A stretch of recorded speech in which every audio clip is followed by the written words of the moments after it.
science fiction on a screen so bright. Old classics and the new delights. The Unapologetic Geek will lead the way, with facts and fun to fill your day. Discussing every detail, every frame, from the eerie to the loud and the tame. Gig along with all that's great. Those Sunday vibes you can't debate.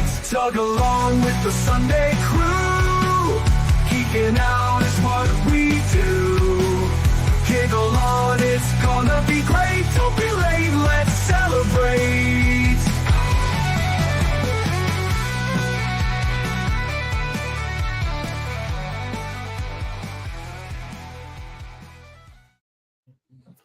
Hi. Oh, we're on already. Greetings from South Carolina. Welcome back to Tug Chat. You haven't finished that book yet?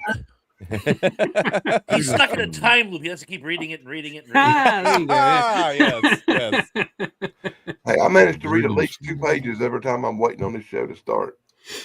Well, there you go. I should make the intro longer so that you read more of it. A few behind the scenes things. I am on painkillers still because last week I threw out my back, and this week I decided to keep doing my house chores like normal instead of resting like my doctor told me to. So yeah, fun. So if I make pained expressions, that's why. I'll be fine. Don't worry about it. I'm just old. It's normal. And I'm on painkillers because I choose to be. You're just on them for fun, recreationally. Also, I've heard the feedback from everybody, and I've gotten the feedback from my algorithm, and all my regular videos will start coming back on Sunday starting next week with Donovan's Brain. Everybody complained when I tried to switch it up, so I won't do that again. I won't make that mistake again. Sorry. That's because people, especially old people, they get used to this pattern.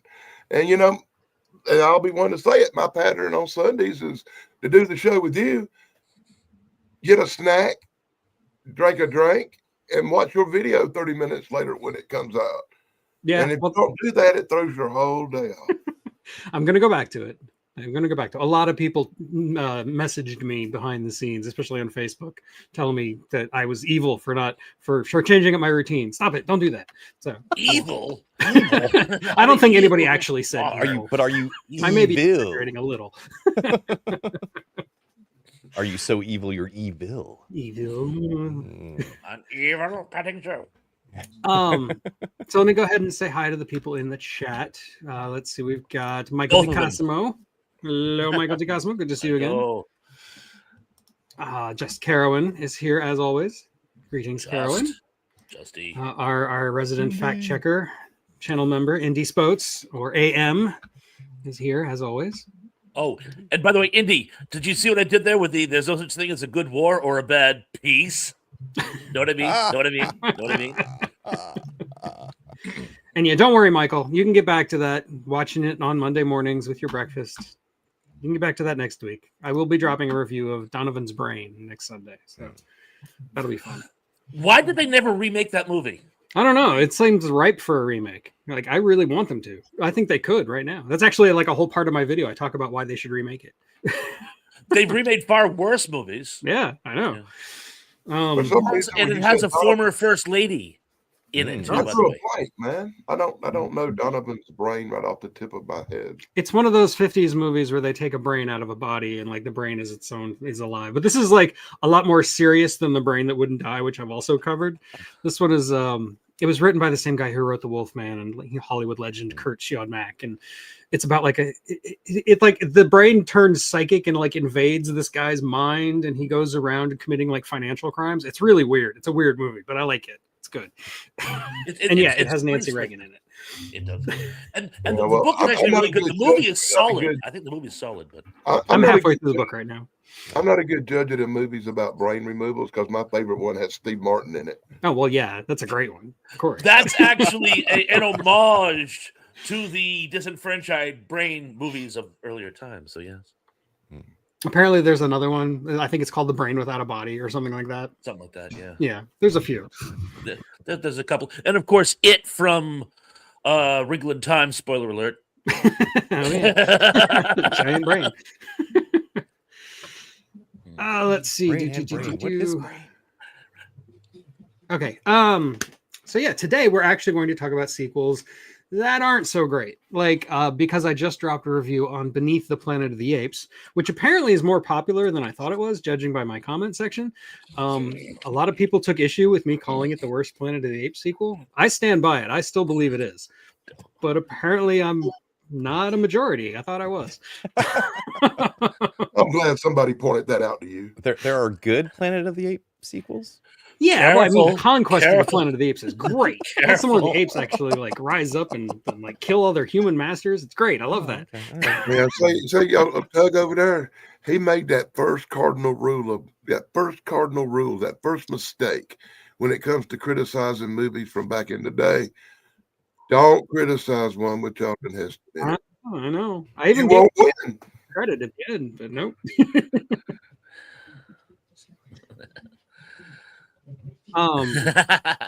So yeah, I'm just going to go ahead and start talking about Beneath the Planet of the Apes. That'll be my pick, and then I'll lead into everybody else's picks.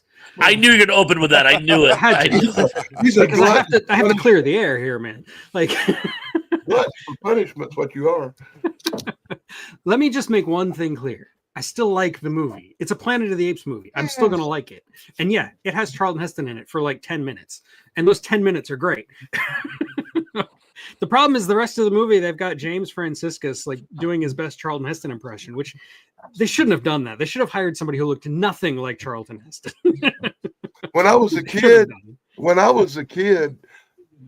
my stepdad told me he looked like that because it was his son coming to find his dad. And I think that would have been a better plot point if it hadn't worked that way. it. Hey, actually, yeah, that could have helped.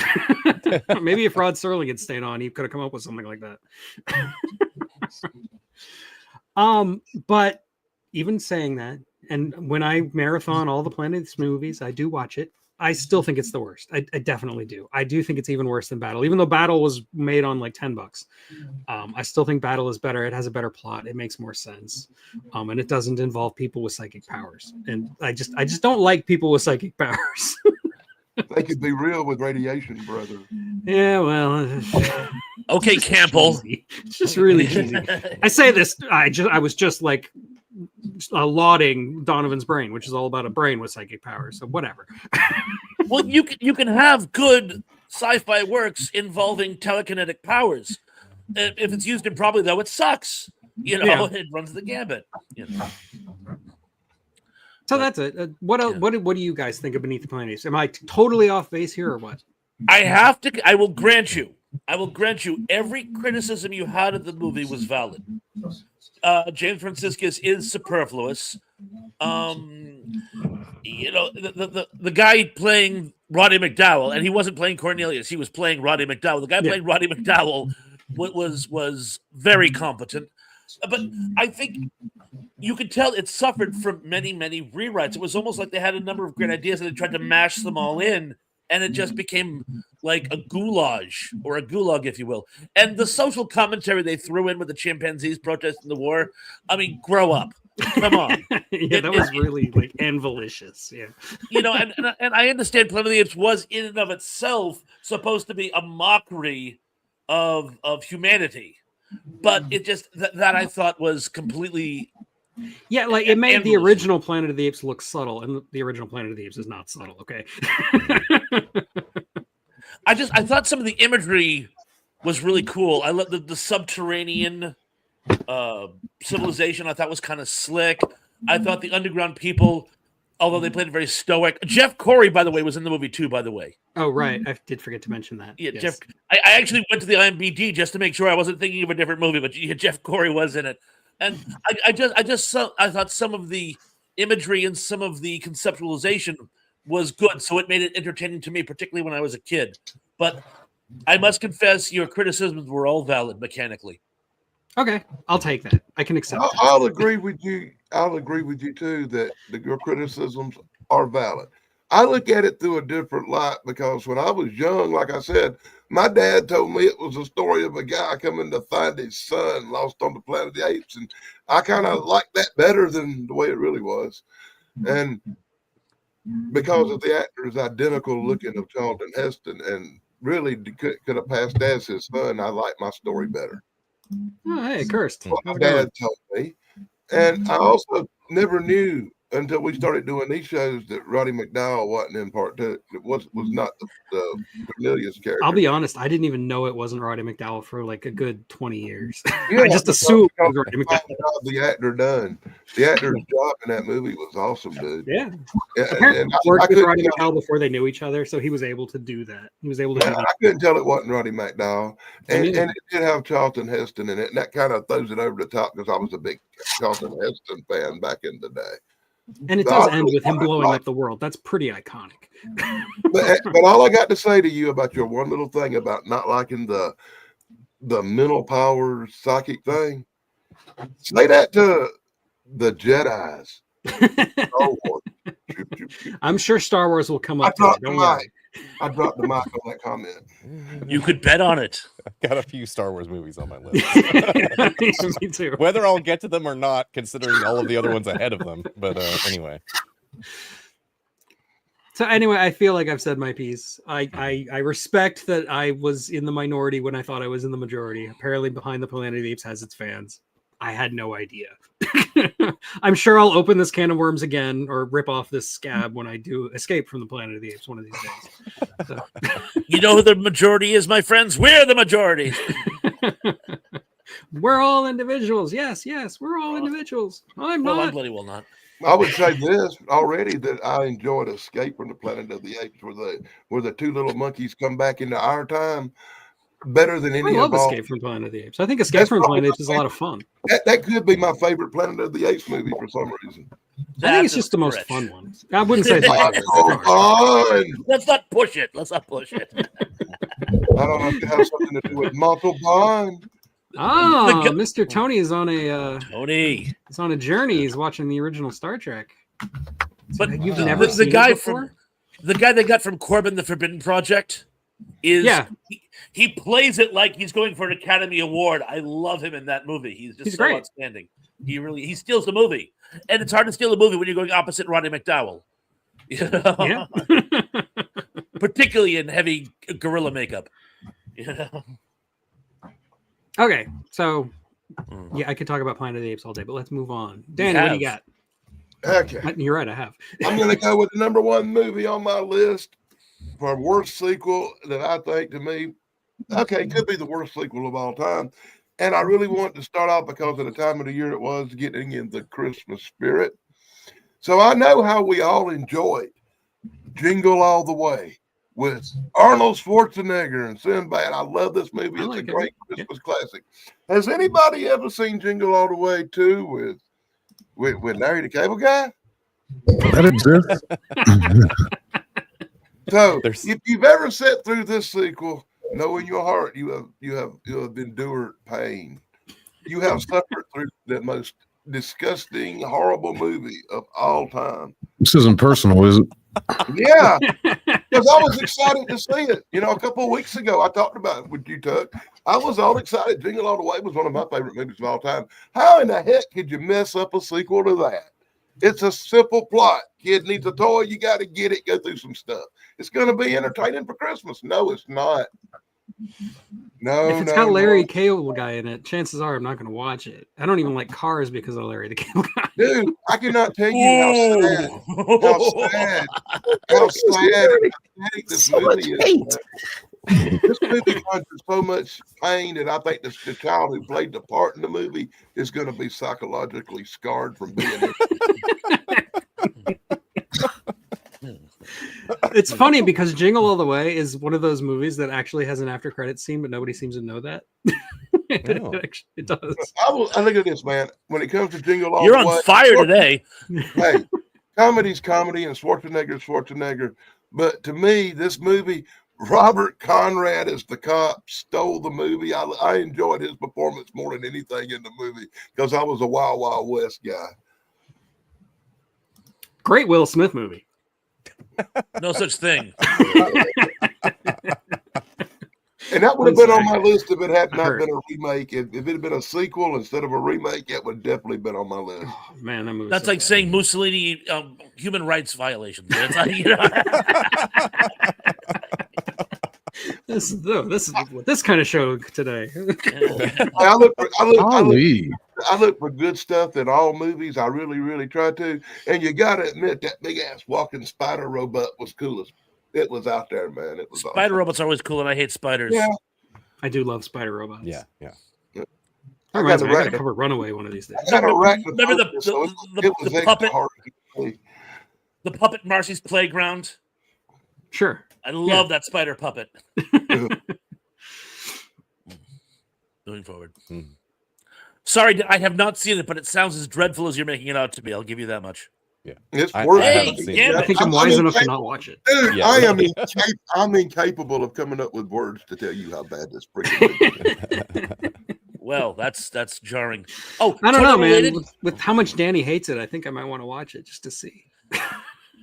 Oh, unrelated. Can I just interject one thing? Gambit was asking about ENC, our former compatriot on YouTube, Yes. and I spoke to him on Facebook. He seems to be actually doing very, very well. Well, he's with this new young lady named Nicole, and I guess they're buying a farm or something. So, unless he was kidding about the farm part, but anyway, he's very happy.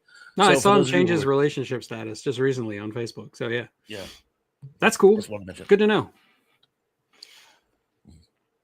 Hi Texas Night. Didn't say hi yet. Sorry. Oh, and Tracy is here as well. Hello, Tracy. See? Okay. Next is Dan. Damien. I'm sure somebody else would love to bring this one up, but I'm going to beat them to the punch. Highlander 2. That was the very next one on my list. The Quickening. Just it's like, how do you make this movie after Highlander? You know, I mean, it's like, so Highlander's like, you know, it's in the past and then it's in the present, and it kind of all sort of makes sense, kind of sort of.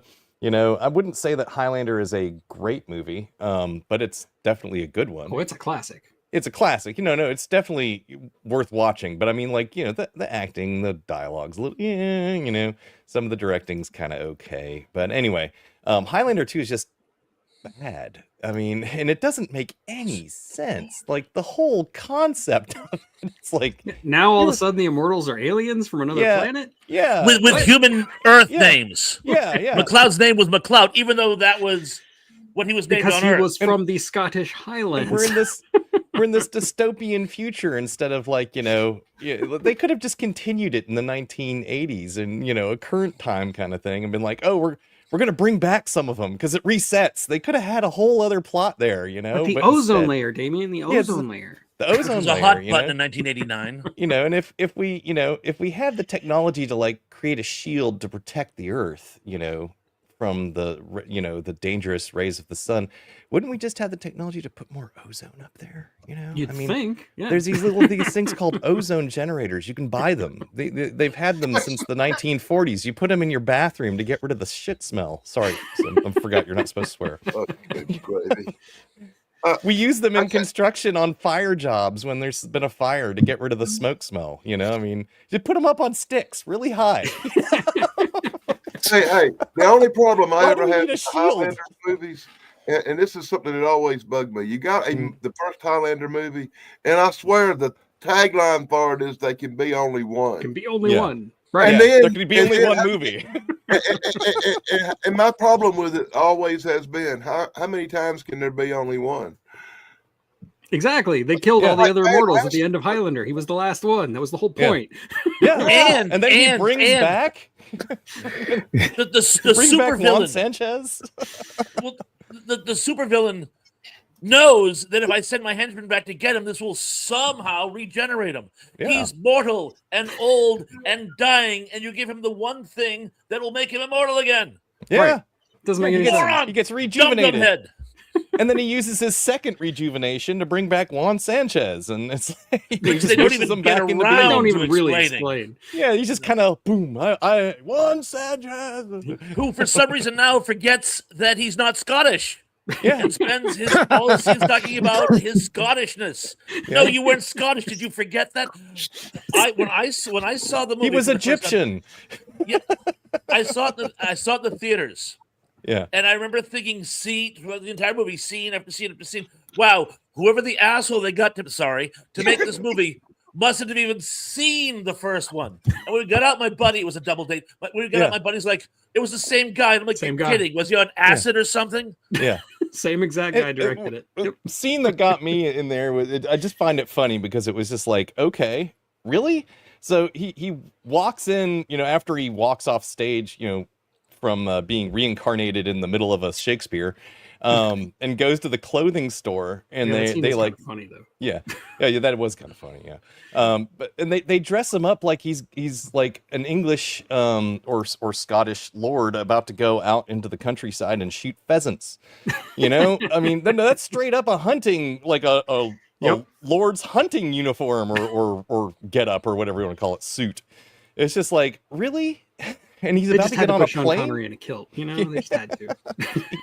It's like you could have found something better to put him in. But anyway. Connery's not even germane to the plot in it. Not at all. No. He serves no purpose except to sacrifice himself to a big fan. For no reason. They just wanted to bring him back. And I don't get me wrong, I understand wanting to bring him back, but you got to make him. I mean, Taylor was instrumental in Beneath the Planet of the Apes. Yeah. Connery was not instrumental. That's a good point. Yeah, he sacrifices himself to a giant fan that he didn't even have to sacrifice himself to, because he blows the door open. He's like, "You guys go and survive." Why don't you just come with us? 3 feet above his head still. You're just a martyr. Fine, stay here, you martyr. Yeah. I guess he just didn't want to live. The subway scene, which again, no earthly purpose. Little secret, they don't design subways to go so fast that the centrifugal force pulls the people to the back of the train. There's not that much track underground. No. And they only do it so that we know Ironside is the bad guy. We know he's the bad guy. He's Michael Ironside. We already know he's the bad guy. He's the bad guy. We get it. And but that scene went on for so long, I started to nod off. When you make a scene about a racing subway car and it goes on for so long that I lose interest, it's going on too long. Michael Ironside kind of went a little overboard on some of those scenes too. No, not Michael Ironside. Just a little overboard. And Cursed, by the way, I didn't bring this up at the beginning. I should have. When I say sequels, I do mean it can be any sequel in a series. It doesn't have to be the second one. Okay, just to be clear. That changes the game. Because I do have a few that aren't number twos. I mean, they're number twos, but not number twos. You know what I mean? And my understanding was it's like disappointing movie sequels. So not necessarily a bad movie, but not it's very disappointing. Disappointing compared to other movies in the series, or the original, And Damien may have hit the Tex case. Honestly, because Highlander 2 is both a bad movie to the original, with possibly one exception. If you compare the two together, and it goes from brum to brum, we call that the John Borman scale. Well, Highlander 2 was a movie that has nothing to do with Highlander 1 aside from like the characters. Basically, it's like why did this even exist? Who thought that was a good progression of the storyline? It's like, I can tell you his name was Mr. Cocaine. I got an idea. Let's have it to where the Immortals are all aliens, man. Aliens. Laugh if you want to, but that works for Stephen King. And how one other thing is that whole shield thing, like perpetual darkness thing that was going on underneath the shield. How did they grow food? They never addressed it. 20 years. It must be. Must be. I am a big supporter of hydroponics. I think it's the way of the future. I bet you are. But if you think about it, and the two movies aren't connected, but it seemed to me that Highlander 2, the imagery of the world at the time was taken from Blade Runner. Yeah. I was thinking of that point last Especially night. That big fan. Highlander 2 is Highlander meets Blade Runner meets one other movie I was thinking of. It's like 3 movies together. I think they were shirt-tailing the imagery from Blade Runner, which is phenomenal. It's 100% Blade Runner. Yeah, all day long. Yeah, I agree wholeheartedly. Oh, and thank you, Tracy, for reminding everybody to like, subscribe, and all that stuff. Yeah, be good YouTube watchers. Highlander the Blade Runner. Bladelander. High Runner. The only good thing I can say about Highlander 2 is it's not the worst Highlander sequel. That's Okay. it. That's all I right. can say. I did not explore anything beyond that one. Having watched all of them this year, I did a whole video on watching all of the Highlander sequels, and it was soul crushing. It really I'm gonna was. have to watch that one It again. sucked. Yes. Yeah. You really want your soul crushed, my friend? Check out Highlander, the TV series. Yeah, I've never gone down that rabbit hole. Actually, I got to tell you, the show was not without its charm, but it did something that to me is unforgivable. And I'm betting if I know you, Tug, it's probably the same thing. What they do is they mess with the timeline. Yeah. Like if you pay attention to the chronology in the Highlander TV series universe, he's in the same time in two different places. He'll be in the Russian Revolution and in the trenches of the Western Front at the same time. It's like, do you not expect me to pay attention? Continuity is something that geeks are known for. It's innate.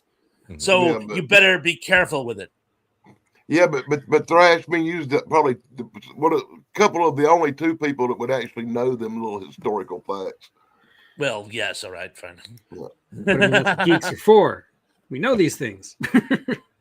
But my degree in European history equals that of my knowledge of sci-fi. So I put the two together. I'm a pain in the ass as far as that goes. Okay, pain in the ass. Well, it's your turn. Thank you for asking. Little different. While there are some sci-fi horror on this list, there's a lot that aren't. So I'm going to have a refreshing change of not necessarily talking sci-fi to my fellow sci-fi geeks. And I'm going to open for one that is absolutely patently not sci-fi. I'm going to open with Caddyshack 2. Oh, okay. Yes. I actually like that movie. It's fine if you do, but it is so conceptually different from the first one. I agree.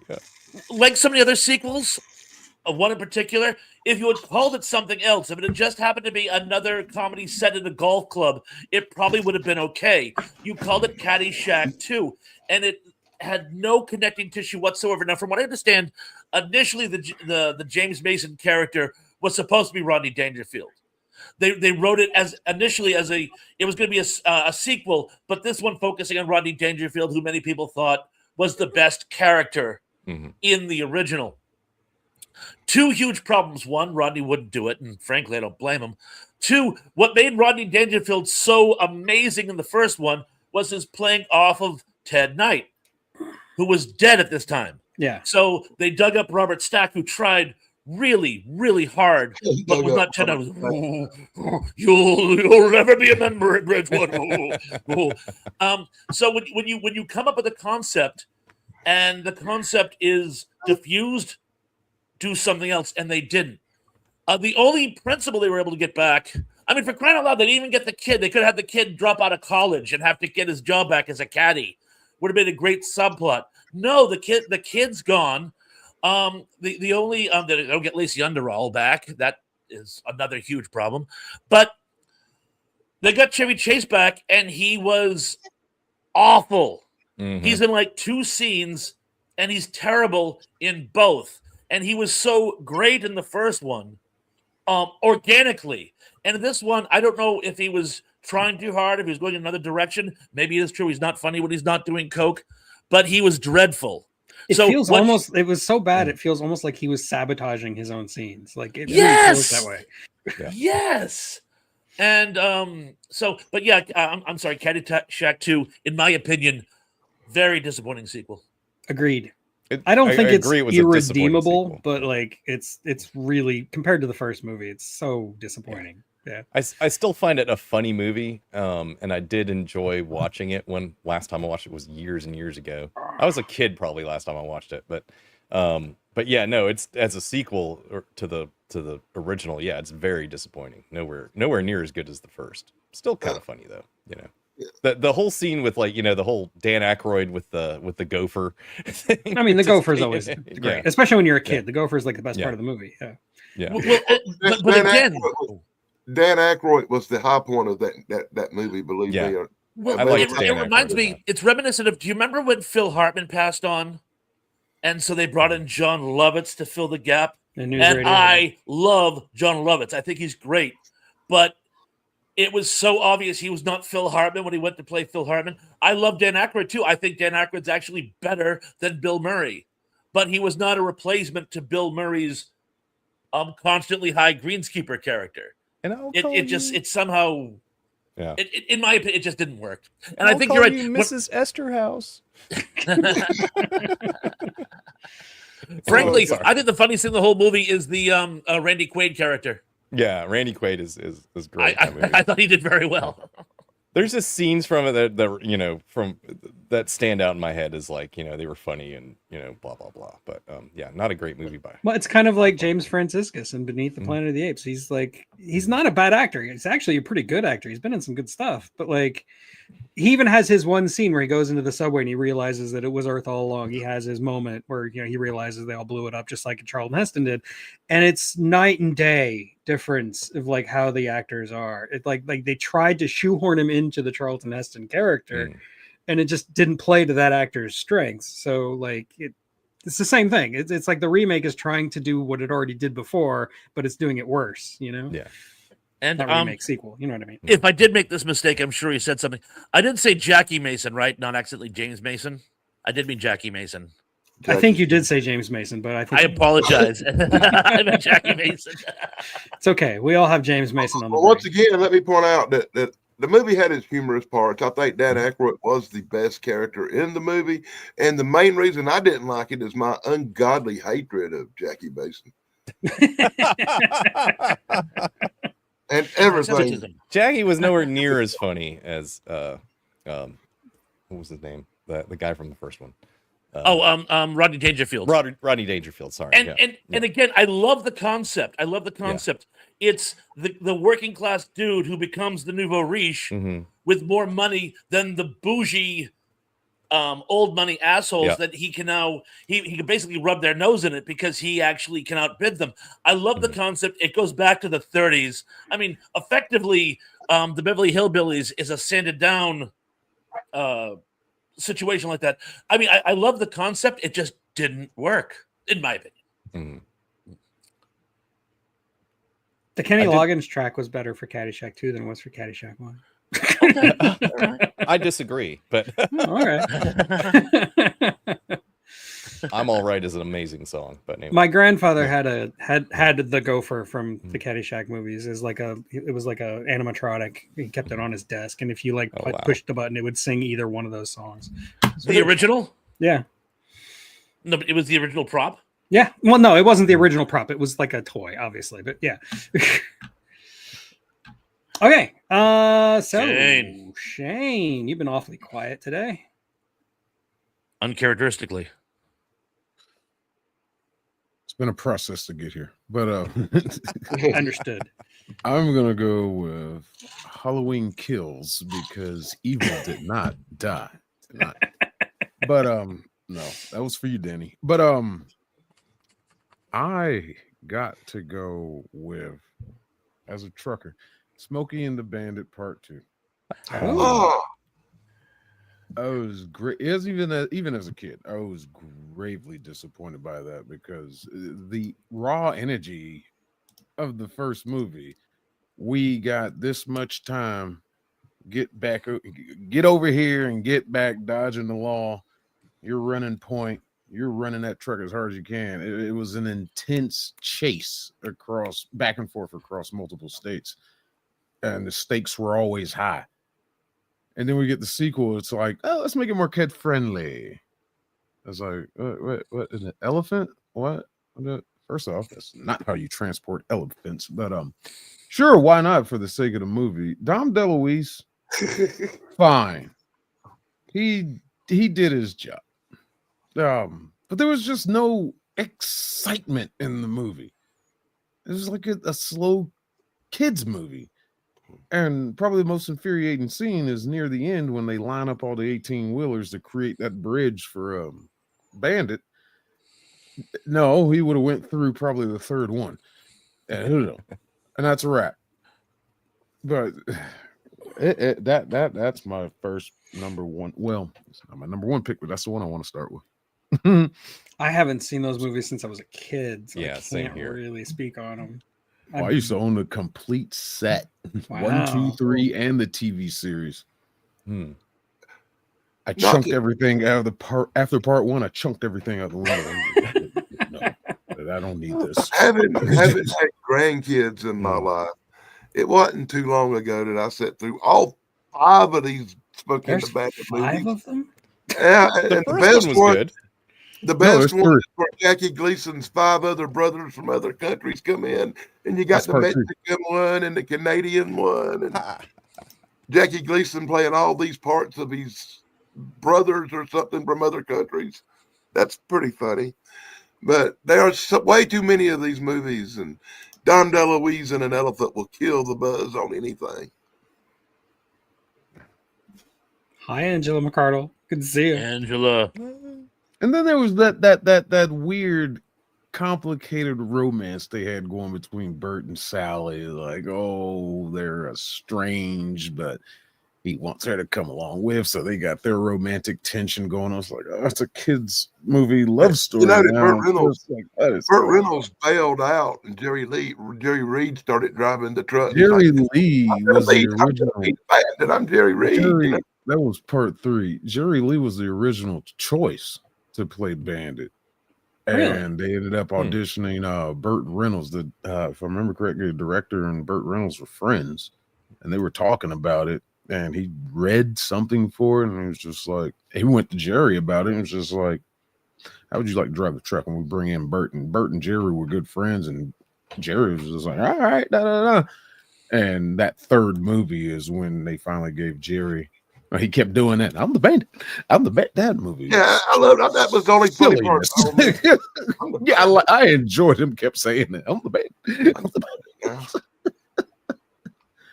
It was ridiculous. I still say Jackie Gleason stole all them movies that he was in.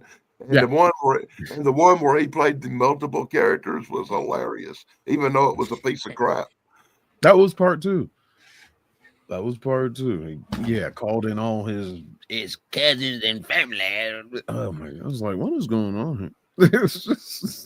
Well, it was funny because Jackie Gleason Torsley was sort of this whole lovable doofus who thought he was a badass and he wasn't, and to actually have him play this Southern sheriff type, I thought was amazing. But I will grant you, I mean, both movies are cut from the same cloth, but I will grant you that the first one is far superior to the second.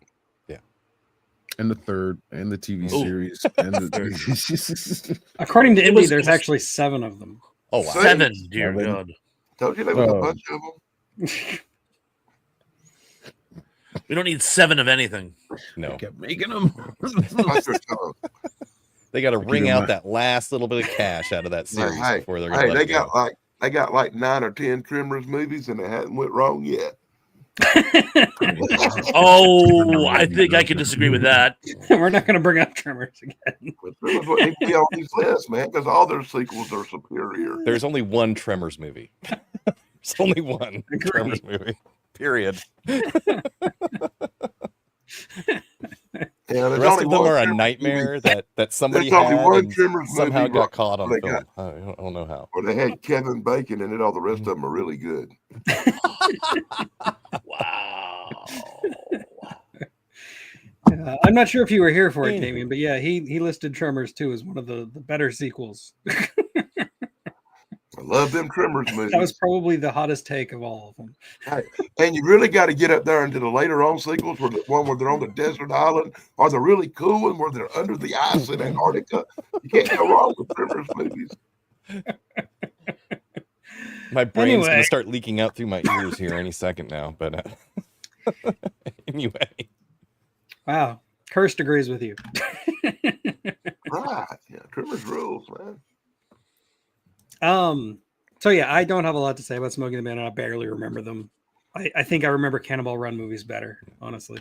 I remember the first one really well, but yeah. I know I've seen 2 and 3, but it's been so long. It's like it was probably like the late 80s when me and my buddy Bobby all sat down in front of his console TV and laid on the floor and watched them eating potato chips and gummy worms or something, But anyway. I've got to say a special thank you to Tracy You're right. I should take some ibuprofen and lay down, but I'm Yes. doing this. You know, I actually remember the Cannonball Run movies a lot better too, and I like the Cannonball Run movies a lot better because I was a lot bigger fan of Adrian Barbeau's than I was of Sally Field. Yes. Adrienne Barbeau's. There's two of them. Barbeau's. So I'm going to give this to 2, 1. Have a nice day. Thank you. They have 3. So I Did didn't you give them to Adrian Barbeau's? No, that was for Tracy. But Oh, okay. I would extend it to Adrian Barbeau's, yes. they have wrapped up filming for part 2. Part 2 of what? Spaceballs. Mhm. Oh, yeah. I heard that just like last week. Yeah. Let's start the editing and all. Oh god, I don't know whether to be Hey, excited. I'm going to reserve my opinion until something comes out that I can see. Yeah. I'm not going to judge on that one. I've got one I'm already going to judge on. I'm gonna reserve my judgment. I'm gonna be optimistic. I'm gonna be hopefully optimistic. But History of the World Part 2 Oh god, really, really bad. So bad. anyway, I guess it's my turn again. So I'm actually going to take let's see, what am I going to do? Okay, since Kirst was talking about it earlier, let's talk about the Terminator movies.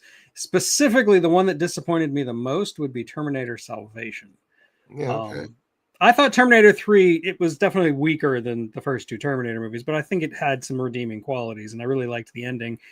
Whereas Terminator Salvation, I really liked the concept that we're finally doing a movie that's set in the post-Judgment Day future where the robots have taken over, and it looks really good, and you've got Anton Yelchin as Kyle Reese, and it's just like it looks great. Everything is good. Even Christian Bale as John Connor, yeah, okay, fine. But then the movie, like the last 30 minutes of that movie are just garbage. Just total and complete garbage. What's funny is that's the last 30 minutes of the movie that wouldn't play on my DVD that I missed. So what you saw was actually a pretty decent movie. I saw a pretty decent movie, and then it just stopped playing, and I couldn't watch anymore. You were saved. Yes. No, I have seen it all the way through in the past, but when I went to rewatch it, a couple months ago, anyway. Apparently, it was originally supposed to end a certain way, and then like the studio wouldn't let them do it, so they changed it.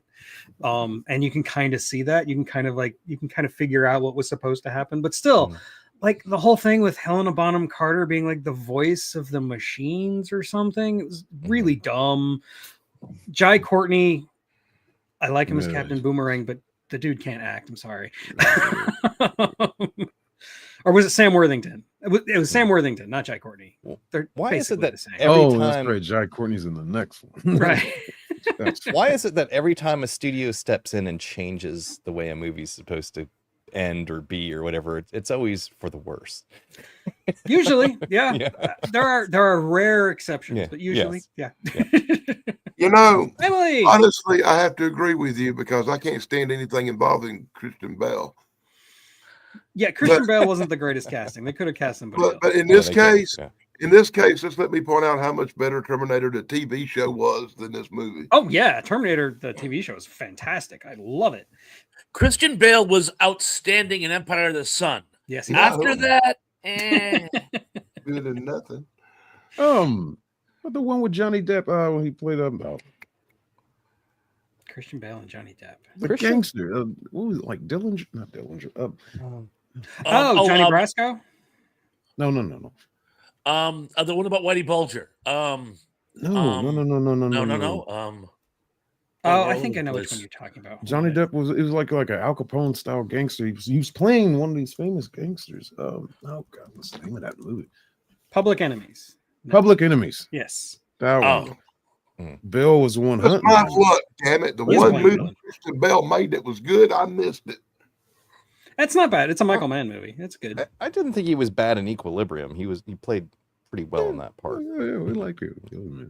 He's Literally done some wasn't- movies that I think he did a really, like The Machinist. I think he did a really good job, and not just because he lost like 200 pounds to do it, but like the movie itself, he did a really good job. It's not a movie I'd ever want to watch again. It's not fun to watch. But it's a good He's just such a terrible person in real life. It's hard for me to enjoy watching him. That's what happens when you grow up in Hollywood. Yeah. He was good in Henry V when he was like 4. He's in like 2 scenes. Yeah, He's exactly. in the baggage train. Does he even have any lines? Nope. I don't think so. I do love that rendition of Henry V. Oh, it's a great one. Like the I must Kenneth confess, Branagh I one. do. That's yeah, I it's a think it's masterpiece, good, man. It's probably my favorite version of Henry V. It wasn't bad in Rain of Fire either, but Rain of Fire is not necessarily a great movie. But We've talked about Yeah. it before. I know. Commercial. Yeah, I know. I was there. I probably like Rain of Fire so much because I didn't realize he was in it. Oh, that was him. Oh man, Yeah. I like that movie too. Yeah. Matthew McConaughey stole every scene from him, so you know I remember him. exactly. What- That's my point. Yeah. What's the movie where him and Wolverine are the battling magicians? Oh, The Prestige. That is a really Yeah. good movie. Yes, Mhm, That was good. He was I forgot about that one. Yeah. mhm. Well, he's supposed to play a psychopath in that, just like in American Psycho. Because he is one.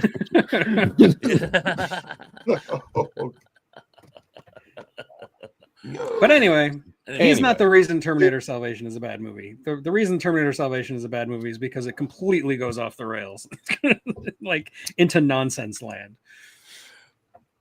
That's all. Yeah, I was really disappointed by that one. I wanted to see more of the future war. You give Yeah, us the they were little talking about doing a tease. whole trilogy in the future, and I was like, "That Yes. sounds Yeah. great. Let's do it." Yeah.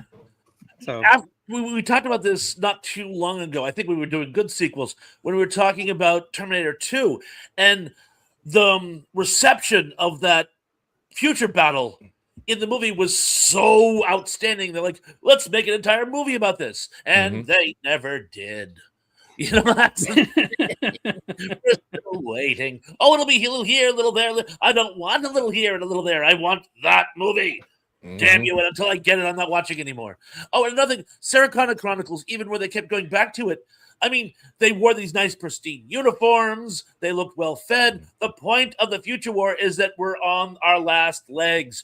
well, yeah, that's Uniforms true. are rotting off their bodies. Children are eating rats. Yeah. It's not. Where is this post-apocalyptic look? I'll get off the soapbox now. I'm sorry. Yeah, where's the like kid slapping a cockroach against a sewer wall and then eating it kind of Right, thing? yeah. Like because that's what would be Desperation. going on. You know. Oh, cockroach. Oh, you Dibs. know, yeah. Can I have one He of the did legs, publicly please? apologize for that meltdown. Emily. I don't actually have that much against Christian Bale. I think he might be a jerk, but that's about it.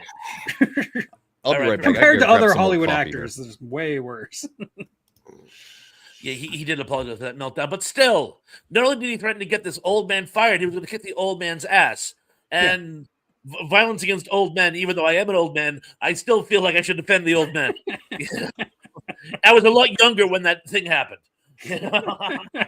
Hey, I don't judge nobody's acting prompts for what they do in their personal life. Yeah, because then I I hate all. still like Bill Cosby. I still like Bill Cosby and I Spy, but when I was a kid, I don't got nothing against Bill. I don't mind what nobody did in their personal life. Christian Bale can't act. He sucks. Just saying. Interesting stance. Just Very. agree, but okay. It's all about his acting Lightly. prompts. He ain't got them by. They have a whole podcast now where they go through the Cosby Show and find all the little hints that Cosby gave of what he was doing, almost like a giant nah to his own fan base, and it's like really scary. You One know of what? these days they're gonna have clue- AI edit out Bill Hey, Cosby from you the know Cosby what Show the and put it on biggest screen. clue that he knew what he was doing was He had- when he made the comedy album and told the story.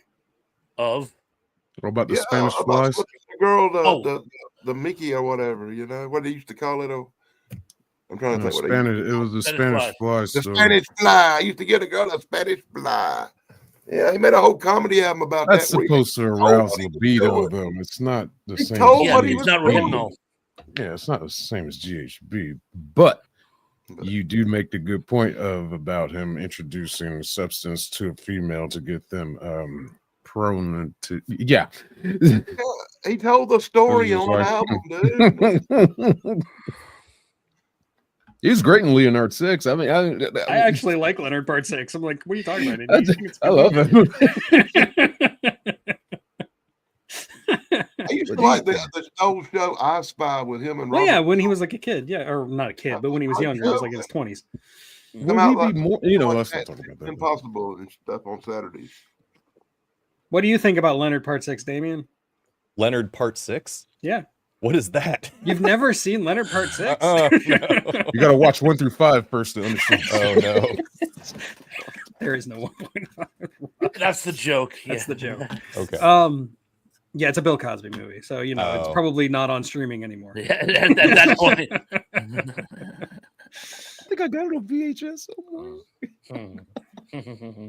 And agreed, Emily. If you're actually going to commit crimes and do things like that, then maybe you deserve to be shunned. Yeah. Well, it's like you always say, Tug, as long as you're not hurting anybody. And I think Bill Cosby falls into the category of hurting buddies. people. Yes. Yes. Many. I would never ask you to leave Indy. We would just be awash in misinformation without you. All the random stuff that I spew out of my head would just would go unchecked. I need you. Like the summer needs the rain. Sorry. Okay, so Dan, I guess it means it's your turn. Okay, I'm gonna do the real quick one I was telling you about, because you can't really comment on it much because it's not really out yet. But I just got to point out that once in a while they do a remake or they do a sequel that you know when it's going to come out that it's going to suck. No matter what they do or how they make it, it's going to suck. Much like what we're expecting with Spaceballs Part 2 when it comes out. No matter what they do, we're all going to probably think it sucks. Much hope as we got for it. Much love as we got for it, we're probably going to hate it. And with that being said, I'm going to have to bring up what they're doing right now. The movie The Thing is getting a part 2. John Carpenter's The Thing is getting a part 2. Now, I got lucky and saw the trailer for what they've got so far. What's out there already? Yesterday. There's a trailer. You can find it on my channel called Shot Theater right now. I put it up. And after sitting through that trailer, if that trailer is any indication of the movie to come, it could be possibly beating Jingle All the Way as the worst fucking sequel of all time, bro. Ixnay on the ucking fay. Yeah, please.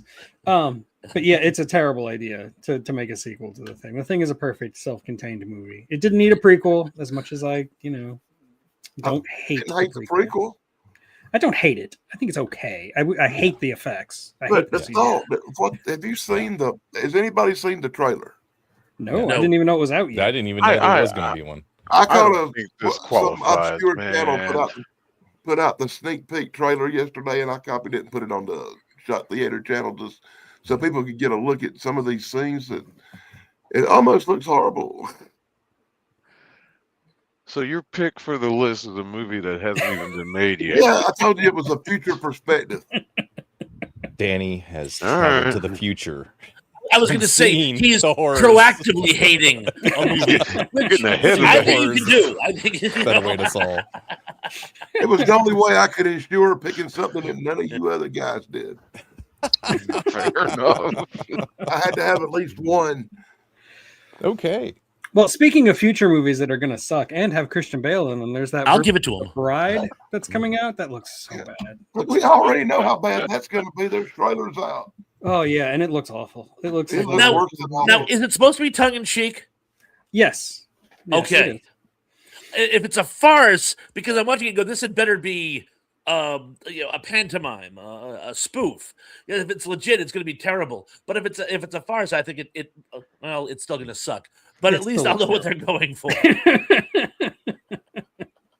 What may be worse is it may actually be serious, and like the trailer is making it look like a farce because it's the only way they can sell it. Let me point out, we've done Young Frankenstein. We don't need a remake of that, neither. Yeah, that is, yeah. Younger Frankenstein. No. I will say I liked Guillermo del Toro's Frankenstein. I did watch it last week. I thought it was pretty good. Someone told me I had to see that the other day. Yeah. I was talking about Frankenstein Unbound, and they go, "You have to." You know, I like how it actually, as opposed to every other Frankenstein adaptation out there, it actually tried to stick true to the book, at least for the most part. It stuck to the structure of the book. Very well. That's one of the movies on my DVR I need to watch. Yeah, it's pretty good.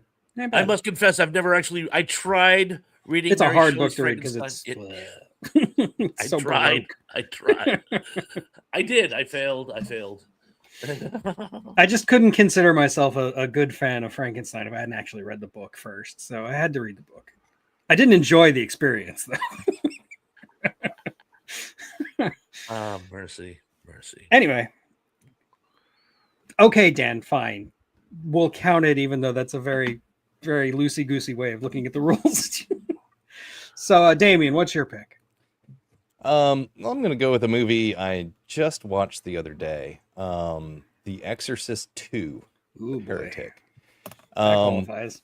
I would not say that the movie itself is bad, though it's not good. But as a sequel, it's like you took something that was perfect and made it into something completely unrelated. It was just nothing to do with the first one at all, other than that there's a demon that possesses people at times. It was just like, I could see it standing alone as its own movie with nothing to do with The Exorcist at all and being somewhat interesting. But being called The Exorcist 2 with the same actress, Linda Blair playing Regan and being part of it, just made no sense to. It's like, why would this be the sequel to The Exorcist, and why would anybody think that this was a good idea? Was that movie called The Heretic? Yep, Yes, that's the one, The Heretic. No, when it was released down here in theaters, it didn't say Exorcist 2, it just said The Heretic on the Really? Yeah. I thought The Heretic was number 3. I thought the third one was Oh, The maybe Heretic. you're right. Maybe the third one is The Heretic. I could be wrong. I know there is 3 of them, but I thought Exorcist 3 it's was called there. Exorcist 2, The Heretic. No, that Okay, is I true. apologize. 3 was Yeah. called When Legion. it was released Yeah. down here in South Carolina, I swear it didn't have The Exorcist 2 at the top. It just said The Heretic. I didn't know it had anything to do with The Exorcist till I was actually in the theater watching it. Yeah. So they take something that was like just a pure demonic horror kind of movie and turn it into this almost quasi sci-fi, crap that Psychobabble the movie. yeah, with psychologists and there's ESP going on, and communicating through psychic abilities and so on and so Can't forth. go wrong And with it's that, like, can you, Doug? yeah, it's like, really? What is really? Yeah, I'm What going to does this go have to further do- than Damien. I'm going to say it's not even a redeemable movie on its own. I think it's a bad movie just in general. Yeah. It is. You're right. It's really not that good. The production value was pretty decent, but True. I mean, it did have James Earl Jones in it, so It did. That's true. But I don't know. I haven't seen it in years, And but it the last had, time I saw it, it was really. it had what's her name? The one that Kai Wen from. Oh yeah, Nurse Ratched. What's her name? Nurse Ratched. What's her name? Yeah, Louise Fletcher. Fletcher. That's it. Yeah, Nurse Oh my Ratched. God, it's been way too long since I've seen these movies. So remind me now, which one of them had the little black boy get possessed out in Africa somewhere? That's think that was the 2. third one or That's the the prequel? Heretic. Oh, Yeah, that the is the little black Heretic. boy. Yeah, he gets possessed in Africa. Yeah. Yeah, Yeah.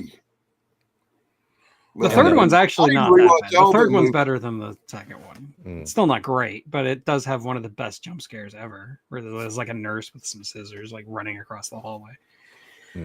Anyway, But Now that you mention it, I never saw the third one because the second one was actually so bad, I turned off the franchise.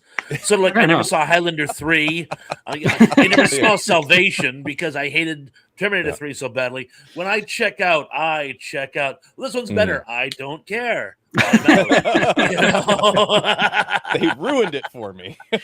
but as with so many other movies we've talked about today, like The Exorcist didn't need a sequel. It's a No, perfect no. self-contained story. It doesn't Yeah. need sequels. It doesn't need prequels, and yet it has both. It even has a reboot. I mean, come Well, on. I don't know this for a fact, but I'm basing it on clues. Something tells me someone had just happened to write another possession movie, and somebody said if we slap on The Exorcist, we can ride the coattails, and that happens so often in The Hollywood. Hellraiser effect. Yeah.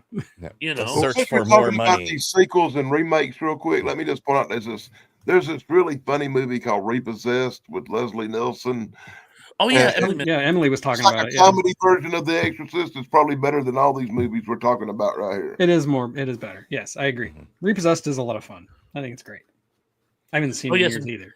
Slasher Fred. Dana Plato had such a tragic life too. I'm so very, very, very Oh, that sad was for Slasher Fred. I him. didn't even know you. I didn't even see you walk in, Slasher Fred. Mhm. Greetings. They did have Dana Plato. Oh, does And anybody it's ever funny because Linda Blair, her life kind of went off the rails after she did The Exorcist. And well, we all know what happened to Dana Plato. So maybe my grandmother was right. Maybe there is some type of demonic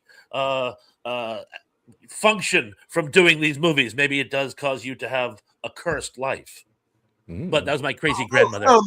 Linda Blair didn't have a cursed life. She went on to make great movies like what the She served time for cocaine possession when she was 17. Oh, who didn't? Who didn't? Come on, it's Hollywood, man. They all went to jail for some kind of drug out there back in the day. She later straightened herself out, but she had a very bumpy path in She her did, late yeah. teens, early 20s. I know it worked out for her because she's in 27 Lifetime movies this month. They're having a wonderful Christmas. You know, I freaked Linda Blair out once. That takes a special ability to freak out Linda Blair. You know, I was at one of my conventions when I was working for the video store, and she was doing signings for Anchor Bay, which used to be a huge producer of home theater, sci-fi, horror. And I was a little gushy because there were a lot of celebrities at this function, and I get to the table and have her sign my copy of Hell Night or whatever it was, and I go, "I'm your oldest fan," and she's kind of like. That's nice. And I'm like, okay, tune it down, Bob. Tune it down. Let's not go Stephen King here. Yeah. Mercy. Mercy. Oh, am I It's your up? turn. Yeah. Yep, Oh. your turn. Holy cow! I was so busy pontificating, I didn't realize it was my turn to talk. Pontificating. Yeah, pontificating is okay. I'm gonna go with. Remember we were talking about the John Borman scale, or like just movies that are like so bad it actually hurts my love of the original. Yeah. This isn't just a bad sequel. This is an abomination, a disaster, an outrage. It is Blues Brothers 2000. Oh, I knew it was going to come up eventually. Somebody on This one my that's list. sick. I'm sorry if I stole it from anybody, but again, this movie, it wasn't just a bad sequel. I never really loved. I loved Blues Brothers when I was a kid. It hurt my love of Blues Brothers. That's how bad it was. And I understand they're behind the eight ball. Belushi's dead. And how do you carry that on? Maybe you shouldn't Yeah. have. Don't. Maybe you just shouldn't have. I'm sorry. That kid actually was a blues prodigy. He was actually very talented, but he had no earthly business being in a Blues Brothers movie. You know? None whatsoever. And Goodman is great, but he too had no earthly business being in a Blues Brothers movie. The charm of the Blues Brothers movie came in two things. It was the chemistry between John Belushi and Dan Aykroyd, and you can't have chemistry between two people when one of them isn't there. And the zillion celebrity walk-ons that movie had, one of which, as we were talking about before, was Cab Calloway. My father was a friend of his, actually, but that's another story. But this movie had nothing. Also, and I don't know why some sequels do this. They did it in Black Panther 2 as well. When you open up a movie and everything that was every main positive plot point for the first one is destroyed off screen before you start, you're really putting yourself behind the eight ball. Yeah. In the opening segment, we find out not only is his brother dead, but they went and they closed the orphanage anyway. There was no positive benefit from the first movie. So now you expect me to get behind this one? You know, you open up with defeatism. I'm defeated. So yeah, I'm sorry. The Blues Brothers 2000 tragedy. Yeah, I hate that when sequels do that. They erase all the positive change that has occurred at the end of the last movie. You know, all the growth and all the change and all the goodness. And it's like Alien 3 opening with Newt and Hicks being dead. You know, it's like, yeah. It's like, oh, come on. You've It's already almost ruined like it and you haven't even started yet. Yeah. it's almost like, will it work for the Road Warrior? That's because there was an apocalypse. Okay. That's kind of the whole point. But yes, thank you for bringing up Newt. That's an excellent one. Yes. Also, but, the most recent Terminator movie opens with John Connor dying. So, you know, it's the same thing. well, he has to die sooner or later. I suppose. Yeah, I agree. That was a Blues horrible Brothers is- movie that just should never have been made. It just there was no reason for it other than that it they wanted to didn't- make money. That more was money. it. Yep. Yeah, the Well- search for more money. Initially, it was going to be all about the loss of is it Jake or Elwood? Jake. Thank you. I can never keep them straight, Jake. It was supposed to be by proclamation Juliet Elwood dealing with his brother's loss, and in doing so uncovering all these really amazing blues icons and having been like a big nostalgia boost. And they could have almost pulled that off, but they decided to go in a completely different direction, and the direction they went into sucked. I mean, they Blues did have a Brothers lot is of my blues favorite artists, movie, make dude. cameos in that movie, but anyway. Go ahead, Bob. Okay. The Sorry. one good thing. Let me point out the one good thing about that movie real quick. Mhm. Was the part where they did the Ghost Riders and the Sky Song and had the cows rolling across the sky. That was entertaining. Okay, Buff, what do you got? Blues Brothers is my absolute favorite movie. Whenever I hit the 1,000 subs, I'm gonna do a review on it, or 500. I don't know. But growing up with that, not understanding what it really was, of course, growing up in Black culture, my mom introduced me to that movie, of course, and grew up loving every song, dancing along to every song, the choreography and everything. I was probably in my teens when I realized it was a musical, and that made it more of an impression on me. And of course, I used to emulate those guys. I started wearing suits, more black suits and the shades and everything. I emulated the Blues Brothers. They were on a mission from God, and it was kind of kept at a subtle force, sort of say, that was protecting them throughout the way. And when they finally accomplished their mission, boom, okay, now we're off to jail. The sequel just brings up straight up voodoo magic, and it's like, oh, hi, shark, I'm gonna jump you now. It's just, I was like, what are you doing? And the kid thing, movies always do that. Just like when product Gotta have a feels Kenny. stale, we gotta bring in a kid. Sitcoms do it all the time, and they did it with that. It was just like, who is this little kid? It's just the music wasn't near as great as the original. Nothing felt natural. Everything felt forced. I remember watching the trailer for that because when I first heard about it, I was just like, huh. And in the trailer, they show that one scene where they drive the new Bluesmobile in like underwater. It was just like, okay, this is not gonna end well, and it didn't. Yeah, sometimes movies just like you can feel that they're a corporate product. When the original had so much heart and so much like passion behind it, and the sequel it's just a corporate product. It's It's a money grab. That's all it is. I mean, they're all Favorite corporate scene- products, but it feels like one. You know? Yeah. My favorite scene in the Blues Brothers might be the end credits when they're singing Jailhouse Rock, Oh yeah. and they have the whole entire crew singing the Jailhouse Rock. It's like they're showing love to everybody that helped make that movie happen. The point. sequel is so empty. Like movies don't really do that anymore. It's a crying shame. They end that movie, they end the Blues Brothers movie singing Jailhouse Rock, and everybody who had anything to do with part 2 needs to be in jail.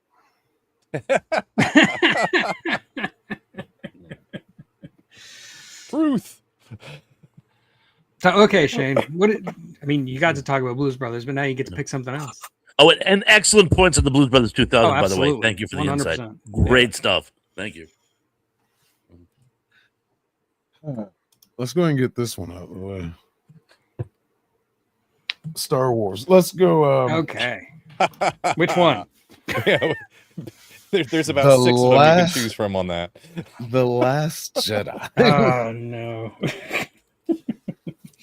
Now, for certain reasons, of course, Force Awakens, safe. We're gonna play it safe. Almost a carbon copy of New Hope. Little tweaks here and there, but still, our main protagonist never touched a lightsaber in her life, but goes toe to toe with a damn near Sith master lord, whatever. It's like, okay.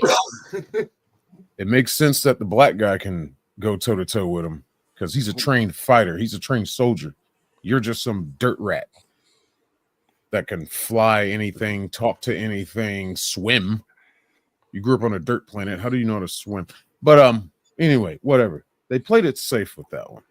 And I walked out of the theater and was just like, all right, let's see what they do next. So there was so much hype for The Last Jedi that it made a lot of money because of that anticipation. It's just like, okay, they're just setting us up. They're setting us up there. Yeah, things are about to kick off now. Yeah. Why? What is this? Endless space chase with low fuel, lights blinking on the dashboard. It was like on E, past E. Hey, why don't we just, evil guys? Why don't we just, hit the accelerator a little bit and put them in range? No, we can't do that for reasons. Okay, send a couple ships forward, light speed ahead, turn around, shoot, come back. We got them cornered. No, we can't do that either. Why? Reasons.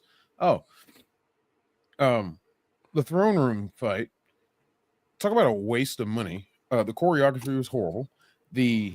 Just the set itself, this big, vast, empty room that has nothing in it but a chair that Snoke sat on. And it's just like, what a waste of space. And why do you have curtains up above the windows that catch on fire? Why are those curtains there? What is that? But you that movie defined her being a Mary Sue when in one shot a guy is about to stab her with a knife, and in the next shot it's magically gone. His hand is still going down towards her, but the knife is gone. They literally took out the knife. And somebody caught that at the last minute. It was just like, oh, this will cause problems. Hey, cut that section out, maybe. Here's a thought, Disney, with your money. Reshoot it. But there was nothing going on in that movie. And that whole Casino Planet subplot that went on for like an hour. That Canto Bite had no plot progression whatsoever to the main plot of the movie, whatever the plot of the movie was. Meant nothing. Hey, we got to go find this guy. Hey, we see the guy. Oh, trouble. Not the guy. We found another guy. Oh, he betrayed us. Oh, but we get rescued. Oh, okay.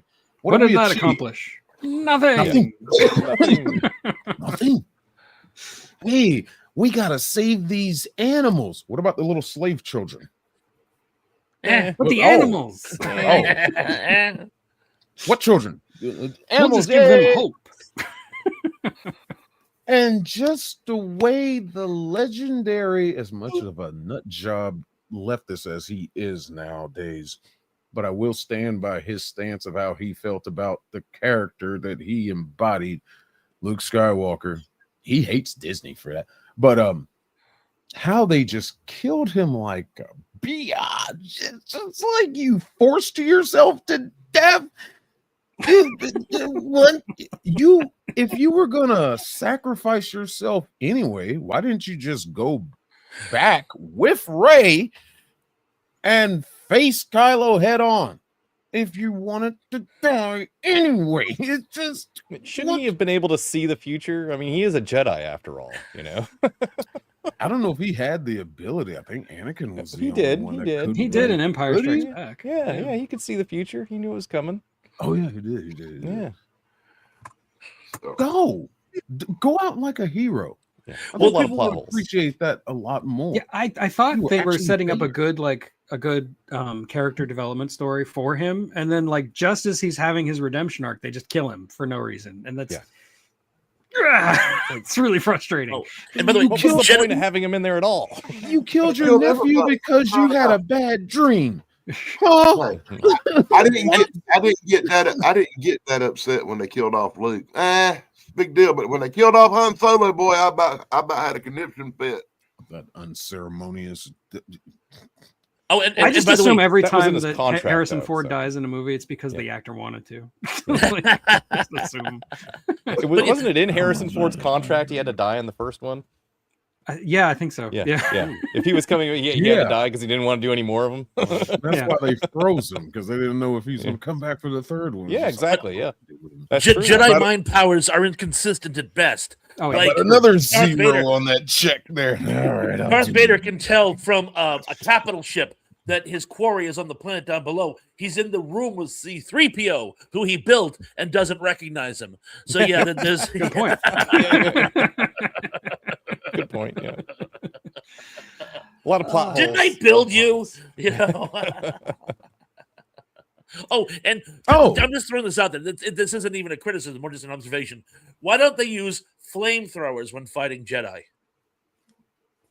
Good question. Because I understand. Okay, blasters don't work against lightsabers because light can't penetrate light. I think you could force push flame. Well, Yeah, but not, still, not you're, just, you're using a lot of energy to do that. think. but it's going to burn off the oxygen around them. Because a lot of people in the old World War II movies, everybody thinks, "Oh, you got killed by a flamethrower by it burning you." No, they shot it into the room you were in, and it killed all the oxygen, and you suffocated. I mean, that's a fair point. Yeah. So why don't they just use But, flamethrowers and burn off the oxygen around them so the Jedi suffocates? But anyway, yeah, we did see Sorry. in The Mandalorian that Grogu could hold back a flamethrower. So Well, So- also, Well, you know, Leia like dies in space, but yet somehow comes back. So I guess like the lack of oxygen doesn't actually kill a Jedi somehow. Ooh. But yeah, good point. Well, it's been Okay, all right. it's been shown through studies Hmm. scientifically you can last about 10 seconds unprotected in space. Yeah, but it's not going to be a pleasant But- experience. yeah, no. It's not going to be pleasant. Yeah, you're not going to You're gonna come be back and bleeding be from the the same eyeball. person. Yeah. You're definitely not. This Mary Poppins thing. Yeah. That sequence probably one of the more frustrating of that is bringing in Laura Dern. A lot of people complain about her purple hair. I was like, I didn't care. We got aliens that are Yeah, who cares about literally purple sand hair? monsters. I don't care about purple hair. But the fact that she undermines Poe, let's go ahead and destroy Poe's character while we're at it in this movie. Thanks, Ruin Mhm. Johnson. He's been known. He's the commander of the fleet. Like you can't tell him your little plan. The Yeah. most valuable asset you have right now, since Ray's bugged off. Poe's your guy right now. He took out a dreadnought. Yeah, people got sacrificed, but his plan worked. We're gonna have to crack some eggs to win this war and make this omelet. What's your big plan? Oh, I'm gonna turn this ship around and kamikaze into the entire enemy fleet. Hey, we got droids, we got autopilot, we got programming. We are so far into whatever future here. You got droids that could do that. What this is supposed to be looked at as some noble sacrifice. Disney thought they really were pulling an emotional moment right there. Sorry, I never connected with this character. She kept berating my guy. And Leia did too. But zoom. Hyperspace kamikaze. Oh, so that's a thing now. That's just something you can do now. Why didn't Hey, they just do that with the don't you have Death Star? Yeah, you that's a know? universe-breaking thing. Yeah. Yeah. Yeah, Yeah. don't you have to plot certain routes? They could have because done of that like I a don't dozen do it like times that. in all the other movies. Well, But it's well, more, it's funnier in the next one, the Rise of Palpatine. It's funny in there where they had to correct that and say, oh, well, it doesn't hold on maneuvers. It isn't real damage. Oh, it's a 1 in a million shot. Hold on. It was done once. It has a success rate of 100%. Yes. It's not a million and one. Then Target Rise of spaceship, Skywalker it's- spent a lot of time trying to correct the mistakes of Last Jedi, and Yeah. in doing so, made their movie even worse. Yeah. Rise of JJ Skywalker was is worse mad. than Last Jedi. try digging up. You know? I don't know why they didn't just let JJ or whoever, somebody just let one person do all 3 movies. It's just Well, I'd like Lucas to see tried that. if Look what they happened with did all him. three. They needed to have a vision from the beginning. So like Yeah. they needed to have an actual outline that made sense from 3 the years. Three beginning. movies. Yeah. 3 movies in 4 years. That's like that's not enough time. No, not at all. Yeah. And I agree, Carolyn. Ray should have not been related to anybody. I thought that was like the one stroke of genius Rian Johnson had in The Last Jedi. But no, that also got undone. Became a clone of Palpatine, of course. I would have made her a Kenobi. Sure. Because you could do Kenobi that. went into hiding. Yeah, you got the- Kenobi what's her could have name? easily slipped out of the ways of the Jedi, maybe met somebody, And slipped loved, into blah blah something blah. else. Yeah. Have some family. Ooh, It'd make ouch, more wow, sense for him to wow. be a Kenobi. Yeah, it would have. Her. That's what I was. Well, yeah. Palpatine. Wait, he's dead. Well, no, he's not. I watched him blow up. Somehow he twice. returned. No, he didn't. Yeah. Hey. Great writing. Well, when you establish cloning, Yeah, well, There were no we, Camino. we've all seen the boys from Brazil. You know what y'all have absolutely convinced me of sitting here listening to you talk? What? Y'all have all convinced me how much superior Star Trek is to Star Wars. Oh, I could have told you that. Are you anxious for Starfleet Academy? no. No. More than I am anything involving Papa Smear. I will say one caveat: as long as we're not talking about Star Trek V, then Well, yes, it's Star funny. Wars, Star Trek is very. When you mentioned Starfleet Academy, honest to God, when I first heard about it, my first thought was, "Oh dear God, no." All I got to say, and this is something that you can check out on my channel. I have reviewed Starfleet Academy comic books, and if Starfleet Academy, the TV show, is as good as the comic books, It won't you be. might want to reserve your opinion till you see it. I'm might wanna afraid they're see- going to make you it might wanna woke check and out the politically poster. correct Yeah. and timely and topical. If they make it like the Like- comic books, it's going to be about 150% different than what You you're might thinking. want to check out the promotional poster for Starfleet Academy. All right, it looks Say. like something out of Friends or One Tree Hill Or Dawson's Creek or Yeah. something like that. Yeah. No you know. hopes. It's yeah, but my first thought is it's Dawson Creek meets Space Academy. And Yeah, I'm when like, it comes I to didn't like either modern one of Trek, those. it's just you've got Brave New Worlds and everything else is terrible. Okay. Okay, I Mercy. am actually going to call it here because my back is killing me. Okay. Poor guy. So I don't have anything dropping today because I had my Planet of the Apes video dropping just like 2 days ago. This is But where like I it said, came in. I'm working on a thing on Donovan's Brain, which should come out next week on Sunday. And we will keep doing this. Damien, are you going to be available Yeah, next week? I'll be Okay. available next week. Yeah. Then we can just keep the conversation going. Keep the same list and everything. Yep. And I know Thrash and Dan, you've got a show tonight. I'm probably not going to make it. I'm just Oh, going to sorry, be dude. going to bed. I But appreciate Shane it. and Damien, if you'd like, it's going to be just general I'm Q&A. really tonight. hoping with my deteriorating weather and how bad things are here in South Carolina with my signal, I hope I make it to the night show. I hope you do. I'll at least try to watch it. And be I in the was chat. very happy I made it through today. Yeah, you're fine. Your connection's fine. I don't know about that. Shane, you got anything else going on? I'm scheduled for 4, but I think I'm gonna start about 3. I'm gonna go Okay. up here and see Pops and the dog right quick. Doing an unboxing, doing my Christmas stuff I bought for me, and it's all work related. So fun, not fun, whatever. My new toys. Hooray! It's always fun when you're like a single parent and you have kids and you're like online buying their Christmas presents and your own for them to wrap and give to you. Yeah.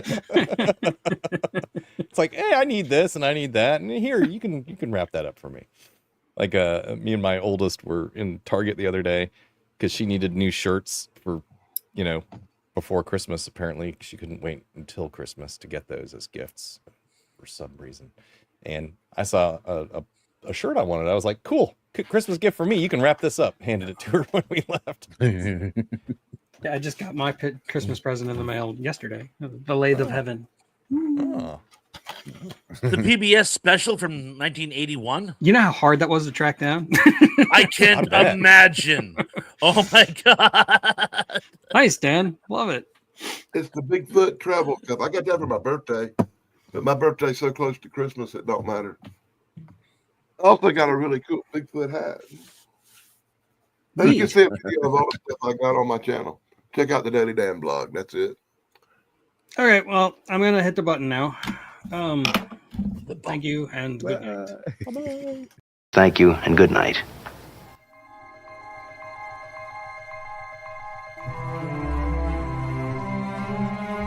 Oh, wow.